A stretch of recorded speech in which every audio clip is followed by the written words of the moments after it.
नमस्ते दोस्तों, आप सभी का स्वागत है भोजन लाजवाब में। आप सभी को छठ महापर्व की ढेर सारी शुभकामनाएं। हमारे यहाँ भी छठ होता है और हम लोग बिहार में अपने गांव आते हैं। और गांव में हम लोग साल में बस छठ पर्व में ही आ पाते हैं, क्योंकि हमारे सास ससुर भी पटना में ही रहते हैं। और उसके बाद आज के दिन नहाए खाए हैं। नहाए खाए में यहाँ पे चना का दाल बनाया जाता है, जिसके लिए बर्तन में मिट्टी का लेबा करने के बाद हमने चूल्हे पर चढ़ा लिया है। और उसके बाद उसके अंदर चना के दाल को अच्छे से धुल के डाल दिया है। हमारे यहाँ नहाए खाए वाले दिन नमक नहीं खाया जाता है। जो व्रती होती हैं वो नमक नहीं खाती हैं, इसलिए हम लोग पहले बिना नमक के ही सारा खाना बनाकर रख लेते हैं। उसके बाद हम लोग सब कुछ में नमक डालते हैं। इसलिए दाल हमने पकने के लिए छोड़ दिया है।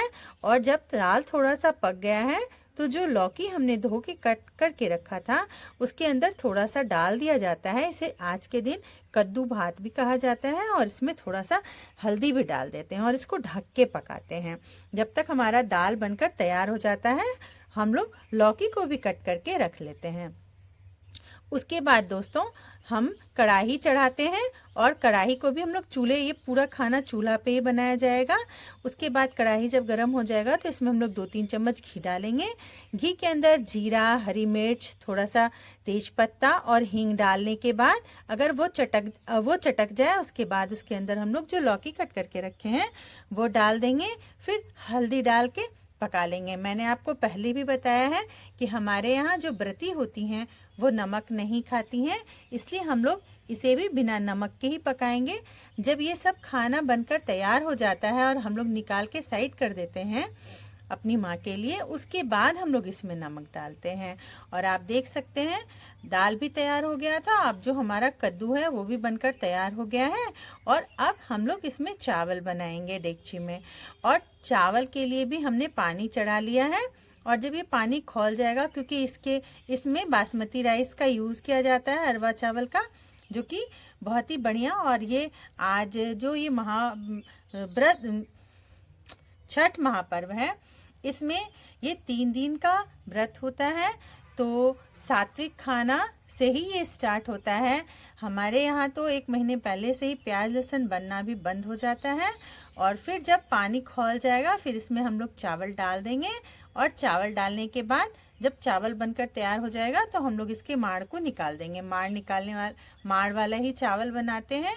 और देखिए दोस्तों, आप देख सकते हैं दाल, चावल और लौकी की सब्जी सब बनकर तैयार हो गया है। और ये है पिठार। ये जो चावल भिगो के और उसके बाद इसे हम सिलवट्टे पे पीसते हैं। पीसने के बाद अब हम लोग इसके अंदर थोड़ा सा बेसन ऐड कर रहे हैं और थोड़ा सा धनिया मसाला ऐड कर रहे हैं। इस धनिया के अंदर जीरा, गरम मसाला सब एक साथ डाल के पीसा जाता है। और फिर थोड़ा सा मिर्च का पाउडर डाल रहे हैं, लाल मिर्च का पाउडर और हल्दी। और इन सारी चीज़ों को डालने के बाद लास्ट में हम लोग थोड़ा सा इसके अंदर हींग डालते हैं और पानी डाल के हम लोग इसे अच्छे से मिला लेते हैं। और मिलाने के बाद जो पकौड़ी हमने तल कर रखा है वो इसके अंदर डाल के और पकौड़ी बनाकर निकाल लेते हैं।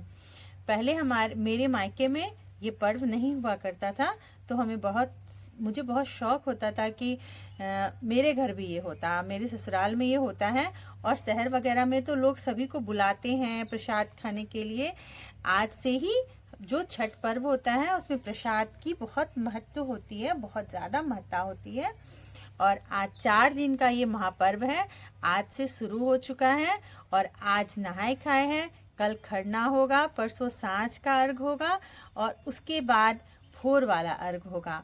और इस महापर्व को हम लोग करके संपन्न करके फिर सभी अपने अपने जगह चले जाएंगे। साल में बस एक बार सारे लोग एक साथ होते हैं।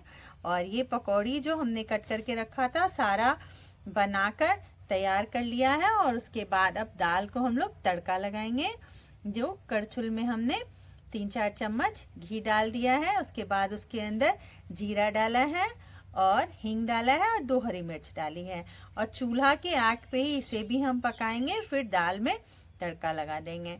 और इस तरीके से हम लोग सारी पकौड़ियाँ तल के निकाल लेंगे। और उसके बाद जब हमारी पकौड़ियाँ भी बन जाएंगी, सब हो जाएगा, फिर अब हम लोग जो बेसन घोल के रखा था उसमें लास्ट में नमक डालेंगे, क्योंकि अब नमक वाला भी बनाएंगे तो नमक का भी यूज सिंधा नमक का ही यूज किया जाता है इस पर्व में। नॉर्मल नमक यूज नहीं करते हैं, जो व्रत का नमक कहते हैं ना वही यूज करते हैं।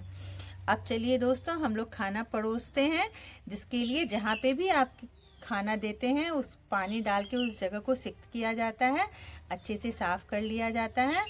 और उसके बाद वहाँ पे आसनी डाल के और माता जी को कहा हमने बैठने के लिए, और फिर जो खाना था हमारा उसे हमने परोस दिया है।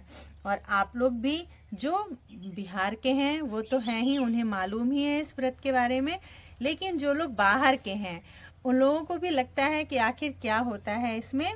जब जिसको जहाँ भी मौका मिले तो एक बार जरूर आइए। ये पर्व बिहार में और उत्तरी यूपी में, पूर्वी यूपी में सॉरी, बहुत अच्छे से मनाया जाता है। तो आप लोग आइए, आकर देखिए। जो लोग कहते हैं कि बिहार में सिर्फ ऐसा है वैसा है, बिहार के फेस्टिवल्स को अगर लोग जान जाएंगे तो उन्हें और कहीं का कोई फेस्टिवल नहीं अच्छा लगेगा, ऐसा मुझे लगता है। ऐसे तो हर राज्य में कुछ ना कुछ होता ही है बहुत अच्छे से, लेकिन ये जो महापर्व है छठ महापर्व, इसमें एक अलग सी उत्साह, उमंग और हर्ष उल्लास होता है। पूरे परिवार साल में एक बार मिल पाते हैं। अगर कोई बाहर से नहीं आ पाता है, आप अभी देखिए न्यूज़ में देखिए या कहीं भी देखिए, ट्रेन में जगह नहीं मिल पाता है। और आप देख सकते हैं हमने खाना परोस लिया है और सारे खाने को माता जी प्रसाद दी हैं पहले भगवान जी को, उसके बाद अब वो खाना खा रही हैं। और जो ये प्रसाद है, प्रसाद स्वरूप जो हमने खाना बनाया है, उस सबको हमने बच्चों को भी और बड़ों को भी सबको परोस दिया है। और आप लोगों को छठ महापर्व की ढेर सारी शुभकामनाएं, और जो नहीं जानते हैं उन्हें भी बहुत सारी शुभकामनाएं, जो जानते हैं